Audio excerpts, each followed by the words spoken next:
1968 में वियतनाम युद्ध के दौरान एक अमेरिकी सैनिक टुकड़ी एक सुदूर घाटी में मिशन पर थी। तभी उन पर एक रहस्यमय हमला हुआ और उनकी पूरी टीम लगभग खत्म हो गई। इस अजीबोगरीब घटना की जांच के लिए वल्चर स्क्वाड को उस इलाके में खोज और बचाव अभियान चलाने का आदेश मिला। रात के अंधेरे का फायदा उठाते हुए यह टीम हेलीकॉप्टर से अपने ठिकाने पर पहुंची। कोई नहीं जानता था कि उस घने जंगल में एक भयानक जीव उनका इंतजार कर रहा है। हर किसी को यही लग रहा था कि यह एक सामान्य रूटीन मिशन है। हालांकि जंगल में कदम रखते ही कप्तान ने जमीन पर असामान्य रूप से बड़े पैरों के निशान देखे। शुरुआत में उन्हें लगा कि ये किसी बड़े आकार के पक्षी के निशान हैं, लेकिन जैसे ही पास में एक विशाल पंख मिला, सबको एहसास होने लगा कि मामला इतना सीधा नहीं है। तलाश के दौरान उन्हें एक बैकपैक मिला जिसके अंदर लापता सैनिकों में से एक की डायरी थी। अजीब बात यह थी कि उस पर हर दिन मारे गए सैनिकों के नाम लिखे थे और उसमें जिक्र था कि कोई जीव उनका शिकार कर रहा है। कप्तान को तुरंत किसी खतरे का आभास हुआ। उसने बिना देर किए टीम को साथ लिया और डायरी में मिले सुरागों के सहारे आगे बढ़ने लगा। तभी अचानक जंगल की गहराइयों से एक रोंगटे खड़े कर देने वाली दहाड़ सुनाई थी। जब सब लोग सतर्क होकर नजर रख रहे थे, इससे पहले कि कप्तान कुछ समझ पाता, उसे एक भारी ताकत ने झाड़ियों के अंदर खींच लिया। उस घने अंधेरे का फायदा उठाते हुए वह अंधाधुंध अपनी मशीन गन से गोलियां चलाने लगा और आखिरकार किसी तरह खुद को छुड़ाने में कामयाब रहा।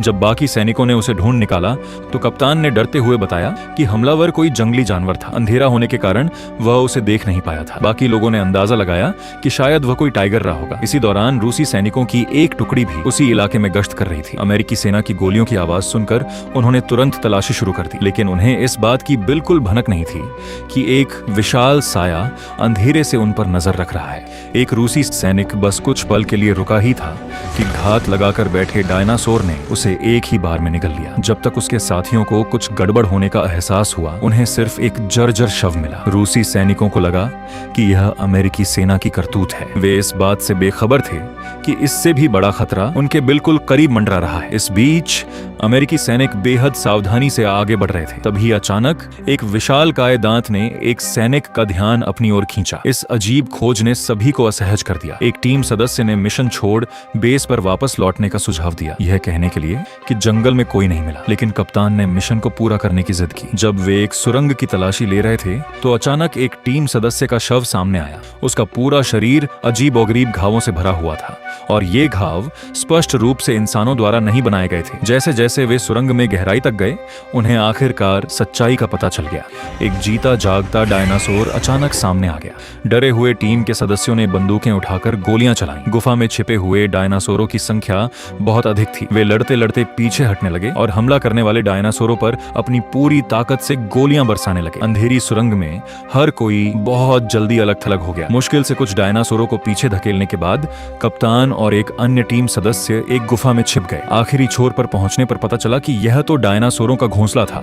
स्थिति को भांपते हुए कप्तान ने तुरंत टीम के सदस्य को ऊपर चढ़ने के लिए कहा, यह देखते हुए कि डायनासोर उन पर झपटने ही वाला है। सौभाग्य से उनकी फुर्ती काम आई। उन्होंने दीवार पर लगी लताओं को पकड़ा और जमीन पर चढ़ गए। इस हड़कंप के बीच वे दोनों मुख्य टीम से अलग हो गए। इस समय मुख्य टीम छिपने के लिए घनी घास में भाग गई। वे बस इस बात से खुश हो रहे थे कि वे बच निकले, लेकिन उन्होंने कभी नहीं सोचा था कि एक विशाल जीव उनके ठीक पास से गुजरेगा। सामने का नजारा देखकर सबके होश उड़ गए। एक खुली जगह पर कप्तान ने गलती से एक गहरे सोए हुए डायनासोर को एक विशाल चट्टान समझ लिया था। पास आने पर ही उन्हें इसका एहसास हुआ। तभी अचानक छोटे डायनासोरों ने उन्हें देख लिया। डायनासोर के जागने के बाद वह तुरंत उन दोनों की तरफ झपटा। खतरा भांपते ही वे अपनी जान बचाकर भागे। भले ही उनके साथियों ने गोलियां चलाईं, लेकिन मोटी चमड़ी वाले डायनासोर पर गोलियों का कोई असर नहीं हुआ। जब उन्हें लगा कि वे बच निकले हैं, तभी डायनासोर ने पीछे से आकर उनका रास्ता रोक लिया। अगले दिन मुख्य टीम जंगल में बेतहाशा भाग रही थी। जाहिर है वे अभी अभी पीछा कर रहे डायनासोर से बचकर निकले थे। किसी ने मदद के लिए कॉल करने और वहां से निकलने का सुझाव दिया, लेकिन टीम के एक सदस्य ने बताया कि वायरलेस रेडियो सिर्फ कप्तान के पास है। मदद बुलाने के लिए उनका मिलना बहुत जरूरी है। कप्तान और उनके साथी के लिए मुसीबत बढ़ गई थी, क्योंकि वह डायनासोर अभी भी उनके पीछे पड़ा हुआ था। सौभाग्य से आगे पड़े सूखे पेड़ों ने उन्हें छिपने की जगह दे दी। डायनासोर वहीं रुककर चारों ओर देखने लगा। उसका ध्यान भटकाने के लिए साथी ने उसकी तरफ एक हैंड ग्रेनेड फेंका। इस मौके का फायदा उठाकर दोनों तेजी से बाहर की तरफ भाग निकले, लेकिन ज्यादा दूर नहीं जा पाए क्योंकि सामने की खाई ने उनका रास्ता रोक दिया था। सबसे बुरी बात यह थी कि डायनासोर भी उनके पीछे पीछे वहां पहुंच चुका था। जैसे ही डायनासोर ने उन पर झपट्टा मारा, दोनों ने तुरंत नदी में छलांग लगा दी। पर उनका पीछा कर रहा डायनासोर भी रुकने वाला नहीं था, वह भी पानी में कूद गया। उन दोनों के लिए सबसे हैरान करने वाली बात यह थी कि यह एक ऐसा डायनासोर था जो जमीन और पानी दोनों में रह सकता था। नदी में गिरते समय साथी सिपाही टकराकर बेहोश हो गया था।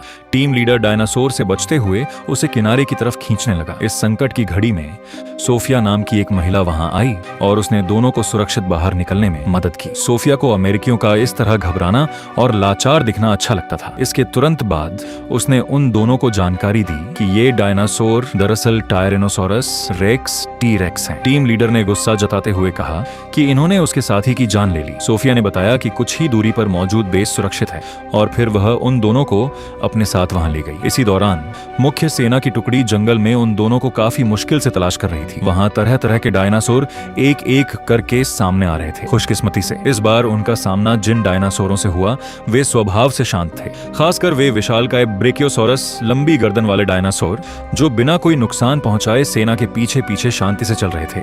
उन्हें देखकर सैनिकों ने राहत की सांस ली। कुछ ही देर में सोफिया उन्हें चौथे रिसर्च स्टेशन पर ले आई। इस इलाके में इसे सबसे सुरक्षित जगह माना जाता था। यहाँ आकर उसने टीम लीडर के सामने एक चौंकाने वाला राज खोला। कुछ साल पहले रूसी जनरल के कहने पर उसने डायनासोरों को दोबारा जिंदा करने के एक गुप्त प्रयोग में हिस्सा लिया था। प्रयोग सफल होने के बाद रूसी जनरल ने सभी वैज्ञानिकों को जान से मारने का आदेश दे दिया। केवल सोफिया ही किसी तरह अपनी जान बचाकर भागने में कामयाब रही। जब सोफिया ने विमान क्रैश का जिक्र किया तो टीम लीडर पूरी तरह उलझन में पड़ गया। तभी उसके साथी ने वायरलेस रेडियो की मदद से बेस से संपर्क साध लिया। टीम लीडर ने कर्नल को सारी स्थिति की रिपोर्ट दी। उसने बताया कि रूस के एक खतरनाक प्रयोग ने प्राचीन डायनासोरों को दोबारा जिंदा कर दिया है। अगर वे यहाँ से तुरंत नहीं निकले तो यहाँ के मॉन्स्टर्स उन सबको खा जाएंगे। कर्नल को मनाने के लिए टीम लीडर ने कहा कि वह रूसी महिला उन्हें सब कुछ समझा देगी। वहां से सुरक्षित निकलने का समय और जगह तय करने के बाद गुस्से में टीम लीडर ने फोन रख दिया। कर्नल के साथ मौजूद अधिकारियों को लगा कि टीम लीडर पागल हो गया है,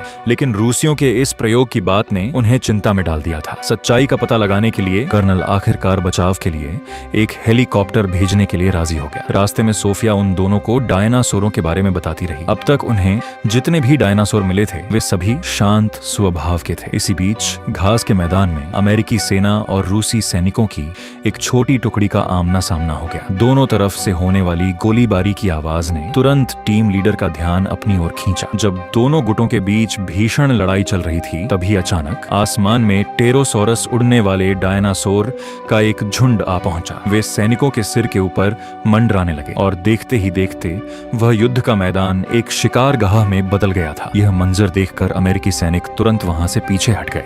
तभी झुंड से अलग हुआ एक रूसी सैनिक पीछे छूट गया और डायनासोरों ने उसे जिंदा ही अपना शिकार बना लिया। अन्य दो रूसी सैनिक मुकाबला करते हुए भागने लगे। आखिरकार वे सफलतापूर्वक जंगल में पीछे हटने में कामयाब रहे। कुछ ही देर बाद टीम लीडर अपने उन साथियों से फिर से मिल गया जो अलग हो गए थे। इस समय एक टीम मेंबर के पैर में चोट लगी हुई थी। स्थिति को संक्षेप में समझने के बाद टीम लीडर ने वहां से निकलने की योजना बनाई। ठीक उसी समय जंगल से डेनोनिकस डरावने पंजों वाले डायनासोर की दहाड़ गूंज उठी। टीम तुरंत सतर्क हो गई। अपने पास आते हुए डायनासोरों का सामना करते हुए उन्होंने अंधाधुंध फायरिंग शुरू कर दी। लेकिन इस अफरा तफरी के बीच घायल साथी को डायनासोर उठाकर ले गया। जब मुख्य टीम ने जंगल में उसका पीछा किया तब तक डायनासोर उस साथी की छाती को खा चुका था। हालांकि उन्होंने डायनासोर को खदेड़ दिया लेकिन उनका साथी गंभीर रूप से घायल हो चुका था। कोई और रास्ता न होने के कारण उन्हें घायल सैनिक को वापस चौथे अनुसंधान केंद्र लाना पड़ा। इलाज के दौरान सोफिया ने चुपके से मॉर्फिन का एक इंजेक्शन चुरा लिया। जब टीम लीडर को यह पता चला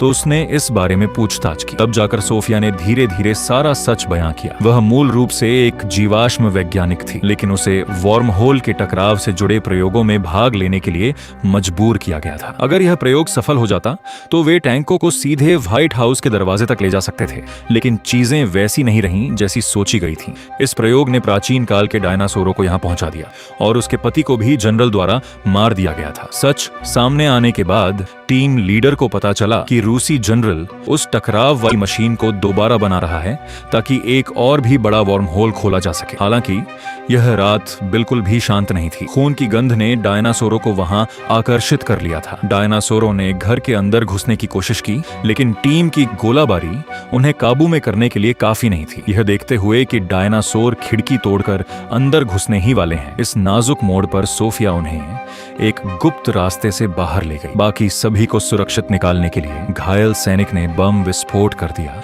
और डायनासोरों के साथ खुद को भी उड़ा लिया। रास्ते में पानी के भीतर से एक डायनासोर ने अचानक हमला कर दिया। इस वजह से सोफिया की जान जाते जाते बची। भारी गोलाबारी के बाद आखिरकार डायनासोरों ने अपना ध्यान किनारे पर मौजूद ट्राइसेराटॉप्स की तरफ मोड़ लिया। तभी बाकी की टीम सुरक्षित बच पाई। इस आपदा को रोकने के लिए टीम लीडर बचे हुए सदस्यों के साथ उस मशीन को नष्ट करने के लिए निकल पड़ा, लेकिन किनारे पर आने के कुछ ही समय बाद उन पर फिर से डायनासोरों ने हमला कर दिया।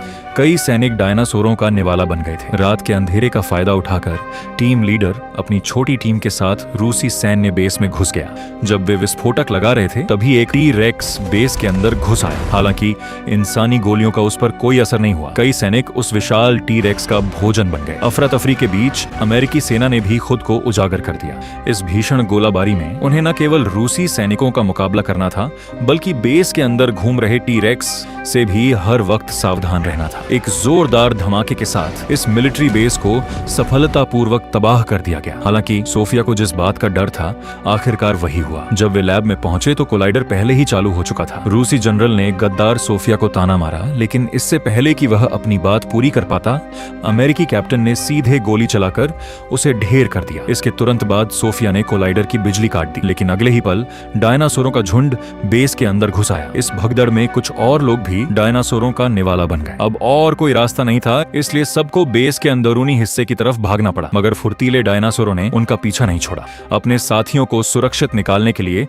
कैप्टन ने खुद को आगे कर डायनासोरों का ध्यान भटकाया। सोफिया और बाकी लोग किसी तरह जमीन के ऊपर पहुंचे। कर्नल भी अपनी रेस्क्यू टीम के साथ वहां आ चुका था, लेकिन डायनासोरों की भारी तादाद ने उन्हें चारों तरफ से घेर लिया था। पूरी सेना ने अपनी पूरी ताकत से गोलीबारी शुरू कर दी, लेकिन डायनासोरों की संख्या इतनी ज्यादा थी कि वे लोग ज्यादा देर तक टिक नहीं पा रहे थे। उन्हें उम्मीद थी कि कैप्टन वापस लौट आएगा, लेकिन वह भी आखिर में बेस से बचकर नहीं निकल पाया। जैसे ही बेस के अंदर एक और धमाका हुआ, कर्नल और बाकी लोग तेजी से हेलीकॉप्टर के जरिए वहां से निकल गए। उन्होंने बचे हुए कुछ लोगों की जान तो बचा ली थी, लेकिन कोलाइडर के धमाके से भी सारे डायनासोर खत्म नहीं हुए थे। ये प्रागैतिहासिक विशाल जीव अब भी जंगलों में खुलेआम घूम रहे थे। लेकिन सबसे हैरान और गुस्सा कर देने वाली बात यह थी कि कर्नल को डायनासोरों के होने के बारे में पहले से ही पता था। जब इतने सारे डायनासोर इंसानों के सामने आ गए तो मानो एक नई दुनिया की शुरुआत हो चुकी थी। शायद आने वाले समय में ये डायनासोर एक बार फिर धरती पर राज करेंगे।